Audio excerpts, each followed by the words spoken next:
Micro manometer பற்றி பார்க்கலாம். So இந்த மைக்ரோ மேனோமீட்டர் எதுக்கு யூஸ் ஆகுதுன்னா ப்ரெஷர் மெஷர் பண்ணுறதுக்கு யூஸ் ஆகுது. ஸோ இதே இதில் யூடியூப் மேனோமீட்டர் எடுத்தாலும் அதுவுமே ப்ரெஷர் மெஷர் பண்ணுறது தான் யூஸ் ஆகுது. ஸோ அதிலிருந்து இது எந்த மாதிரி வேரி ஆகுதுன்னா ஹை அக்யூரேசி உள்ள ப்ரெஷர் மெஷர் பண்ணுறதுக்கு யூஸ் ஆகுது. அதாவது லோ ப்ரெஷர் மெஷர் பண்ணலாம். ஸோ இது எப்படின்னா மைக்ரோ மேனோமீட்டர் பொறுத்தளவில் அதோட கிராஸ் செக்ஷன் பார்த்திங்கன்னா ஸோ அதிகமாக இருக்கும். இந்த மாதிரி கிராஸ் செக்ஷன் அதிகமாக இருக்கிறதுனால ஸோ ஈஸியாகவே வந்து ஹை டிஃப்ளெக்ஷனை வந்து மெஷர் பண்ண முடியும். ஸோ இந்த மாதிரி மெஷர் பண்ணுறதுனால அக்யூரேசி நல்லாயிருக்கும். ஸோ லோ ப்ரெஷரவே ஈஸியாகவே மெஷர் பண்ணலாம். ஸோ இதில் வந்து 2 டைப் இருக்குது. ஒன்று வெர்டிகல், இன்னொன்று இன்க்ளைன் இருக்குது. ஸோ இந்த வெர்டிகல் பொறுத்தளவில் அந்த மேனோமீட்டரோட லிம் பார்த்திங்கன்னா வெர்டிகலாக இருக்கும். அதனால தான் அதை வெர்டிகல் டியூப்னு சொல்கிறோம். ஸோ இதில் ப்ரெஷர் எதோட ப்ரெஷர் மெஷர் பண்ணணும்னா இதுதான் இந்த வட்டமாக இருக்கிறது தான் பைப்பு. ஸோ இந்த பைப்பில் இருக்கக்கூடிய லிக்விடோட ப்ரெஷரை தான் மெஷர் பண்ணணும். ஸோ இதில் என்ன பண்ணியிருக்காங்கன்னா இந்த பைப்பை மைக்ரோ மேனோமீட்டர் அதாவது வெர்டிகல் மேனோமீட்டரோட கனெக்ட் பண்ணியிருக்கிறோம். ஸோ இந்த பைப்பில் உள்ள லிக்விட் எல்லாமே மைக்ரோ மேனோமீட்டருக்கு வந்து அண்டரில் வருது. ஸோ இந்த micro manometer already mercury measuring ஃப்ளூயிடாக வச்சுருக்கிறோம். ஸோ மெர்க்குரி ஏன் இதை யூஸ் பண்ணுறோம்னா மெர்க்குரியோட டென்சிட்டி அதிகம். ஸோ இந்த மாதிரி டென்சிட்டி அதிகமாக இருக்கிறதுனால அதிகமாக டிஃப்ளெக்ஷன் ஆகாது. அதிகமாக மேலே பைப்போட ஹைட்டு வந்து லிம்போட ஹைட்டு வந்து அதிகமாக இருக்க வேண்டிய அவசியம் இல்லை. ஸோ அதனால் இதில் வந்து மெர்க்குரி யூஸ் பண்ணியிருக்கிறோம். ஸோ இந்த பைப்பில் வரக்கூடிய ப்ரெஷர் லிக்விட் பார்த்திங்கன்னா மெர்க்குரிக்கு வந்து ப்ரெஷர் கொடுக்குது. ஸோ அதனால் இந்த இஷட் இருக்கிறது தான் ஈக்குலிபிரியம் லெவல். ஸோ அதில் இருந்து மெர்க்குரி கொஞ்சம் கீழே போயிருக்குது. ஸோ இந்த டிஃப்ளெக்ஷனை டெல்டா ஹெச்னு சொல்லியிருக்கிறோம். சரி, ஓகே. இப்போ இந்த பைப்போட ப்ரெஷர் எப்படி மெஷர் பண்ணலாம்னா இந்த ரைட் லிம்பில் இருக்கிற இது இந்த சைடு இருக்கிறது ரைட் லிம், இது வந்து லெஃப்ட் லிம். ஸோ இந்த ரைட் லிம்பில் இருக்கக்கூடிய ப்ரெஷரும் லெஃப்ட் சைடு இருக்கக்கூடிய ப்ரெஷரும் ரெண்டுமே ஈக்குவலாக தான் இருக்கும். ஸோ இந்த ரெண்டுமே ஈக்குவல் பண்ணும்போது நமக்கு பைப்போட ப்ரெஷரை ஈஸியாக ஃபைண்ட் பண்ண முடியும். ஸோ ஃபஸ்ட்டு லெஃப்ட் சைடு இருக்கக்கூடிய ப்ரெஷர் வந்து மெஷர் பண்ணணும். ரைட் சைடு இருக்கிற ப்ரெஷர் மெஷர் பண்ணலாம். ஸோ ரைட் சைடு என்னெல்லாம் இருக்குதுன்னு பார்த்தீங்கன்னா H2 இருக்குது. அதாவது ஈக்குலிபிரியம் லெவலில் இருந்து மெர்க்குரி அப்பர் லெவலில் உள்ள ஹைட்டு தான் H2. ஸோ இந்த H2 அதை ப்ரெஷராக மாற்றணும்னா இன்று அது கூட கிராவிட்டியோட மெஷர் பண்ணணும். ஸோ H2 × S2 அதில் எடுத்துருக்குறோம். H2 × S2. ஸோ அப்புறமா என்ன ப்ரெஷர் இதில் இருக்குதுன்னா ஆல்ரெடி மெர்க்குரி பார்த்திங்கன்னா இந்த ஈக்குலிபிரியம் லெவலில் தான் இருந்திருக்கும். ஸோ அதிலேருந்து கொஞ்சம் டிஃப்ளெக்ஷனாகி கீழே இறங்கியிருக்குது. ஸோ இந்த ஹைட்டையும் வந்து ரைட் சைடு லிம்பில் வந்து எடுக்கிற மாதிரி இருக்கும். ஸோ இந்த ஹைட்டு பார்த்திங்கன்னா டெல்டா ஹெச். ஸோ அதை ப்ரெஷராக சேஞ்ச் பண்ணணும்னா அதோட ஸ்பெசிஃபிக் கிராவிட்டியில் வந்து இன்ட்ரு பண்ணணும். ஸோ அதோட specific gravity S2. So delta H into S2ன்னு சொல்லி எடுத்துருக்குறோம். ஸோ அப்புறமா delta H into S2. So right சைடை ஃபைண்ட் பண்ணியாச்சு. அப்புறமா லெஃப்ட் சைடு லிம்பில் உள்ள ப்ரெஷரை வந்து மெஷர் பண்ணணும்.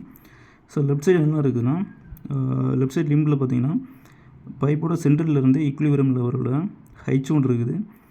அதாவது லெஃப்ட் லிம் ஹைட்டு. ஸோ அது கூட அதோட ஸ்பெசிஃபிக் கிராவிட்டி இன்ட்டு பண்ணியாச்சுன்னா அது ப்ரெஷராக மாறிடும். ஸோ H1 S1 எடுத்துருக்குறோம். ஸோ அதுக்கப்புறமா ஆல்ரெடி இந்த லிக்விட் பார்த்திங்கன்னா மெர்க்குரியை ஈக்குலிபிரியம் லெவலில் இருந்த மெர்க்குரியை ஸோ கீழே கொண்டு வந்திருக்குது. அதனால இந்த டெல்டா ஹெச்சுமே வந்து இதில் வந்து எடுக்கணும். ஸோ அந்த டெல்டா ஹெச் அதை ப்ரெஷராக மாற்றுறதுக்கு இன்று அதோட specific gravity. So specific gravity S1. So அதையும் எடுத்துருக்குறோம். Delta H × S1. அப்புறமா இப்போ லெஃப்ட் சைடு பார்த்திங்கன்னா பைப்பும் இருக்குது. ஸோ அந்த பைப்பில் உள்ள ப்ரெஷர் எடுக்கணும். ஸோ பைப்பில் ப்ரெஷர் எப்படி எடுத்துக்கலாம்னா ஹைச்சுன்னு சொல்லி எடுத்துக்கலாம். So H × S1. ஆனால் அங்கே பார்த்தீங்கன்னா H மட்டும் தான் எடுத்துருக்குறாங்க, S1 எடுக்கலை.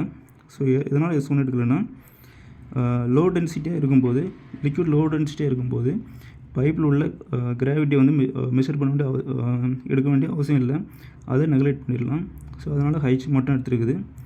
ஸோ இப்போ நமக்கு லெஃப்ட் சைடும் தெரிஞ்சுட்டு ரைட் சைடும் தெரிஞ்சுட்டு அதை ஈக்குவல் பண்ணலாம். நமக்கு தேவை பைப்போட ப்ரெஷர் தான்.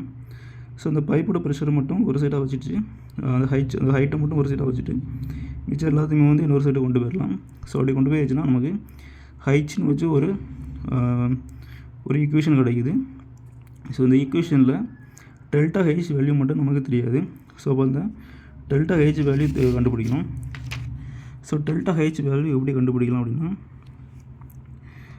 அதாவது இந்த நமக்கு வந்து ஆல்ரெடி மெர்க்குரி ஈக்குலிபிரியம் லெவலில் வந்திருக்கும். ஸோ அதிலிருந்து கீழே வர வந்த டிஃப்ளெக்ஷன் வால்யூமையும், ஸோ இந்த மாதிரி நமக்கு வந்து மெர்க்குரி கீழே வர்றதுனால எந்த அளவுக்கு மெர்க்குரி மேலே போயிருக்கு, ஸோ அந்த வால்யூமை ஈக்குவேட் பண்ணும்போது அதில் வந்து டெல்டா ஹெச் கிடைக்கும்.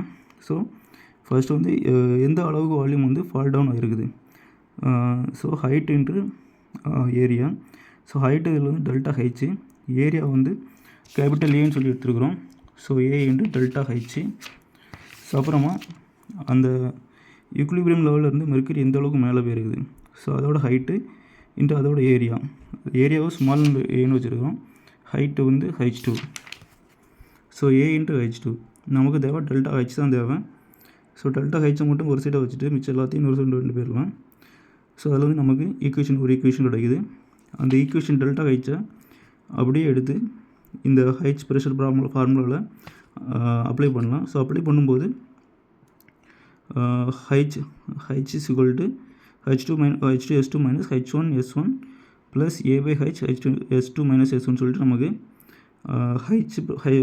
ப்ரெஷர் ஆஃப் பைப், அதாவது ஹெச்சை வந்து ஃபைன் பண்ணியாச்சு. ஸோ அப்புறமா இன்க்ளைன் டியூப் மைக்ரோமீட்டர். ஸோ இந்த இன்க்ளைன் டியூப் மைக்ரோமீட்டர் பொறுத்தளவில் அந்த ரைட் சைடுகளுடைய அதோட டியூப் பார்த்திங்கன்னா இன்க்ளைண்டாக இருக்கும். ஸோ இந்த மாதிரி இன்க்ளைண்டாக இருக்கிறதுனால மெர்க்குரியில் அதிக அளவுக்கு பைப்பில் வந்து மேலே வர முடியும். ஸோ இதனால் அதிக அளவு லோ ப்ரெஷர் இதை வந்து மெஷர் பண்ண முடியும். ஸோ இது வந்து இன்க்ளைன் டியூப்பில் வந்து ஒரு பெனிஃபிட்டாக இருக்குது. ஸோ இதில் வந்து H2 கண்டுபிடிக்கிறது மட்டும்தான் வெர்டிகலிருந்து வேரி ஆகும். இதில் டியூப் இன்க்ளைண்டாக இருக்கிறதுனால H2 வந்து டைரெக்டாக ஃபைன் பண்ண முடியாது. ஸோ அது வந்து சைன் ஆல்ஃபா போட்டு அந்த மெத்தடில் தான் ஃபைன் பண்ணணும். ஸோ சைன் ஆல்ஃபா ஃபார்முலா பார்த்திங்கன்னா எதிர்பக்கம் போய் கர்ணம். ஸோ இதில் எதிர்பக்கம் என்ன இருக்குன்னா H2 இருக்குது, கர்ணமில் வந்து L இருக்குது. ஸோ இந்த ஃபார்முலா அப்ளை பண்ணியாச்சுன்னா H2 வந்து ஈஸியாக ஃபைன் பண்ண முடியும். ஸோ H2 ஃபைன் பண்ணிவிட்டு அதை வந்து ஈக்குவேஷன் 2ல் அதை அப்ளை பண்ணும்போது H ஈக்குவல்ட்டுன்னு சொல்லிட்டு ஈக்குவேஷன் 1ல் அப்ளை பண்ணும்போது H ஈக்குவல்ட்டு நமக்கு வந்து ஒரு ஃபார்முலா கிடைக்குது. ஸோ அதுதான் இன்க்ளைன் டியூப்பில் இருக்குது மைக்ரோமீட்டர் இருக்கிற ப்ரெஷராக இருக்குது.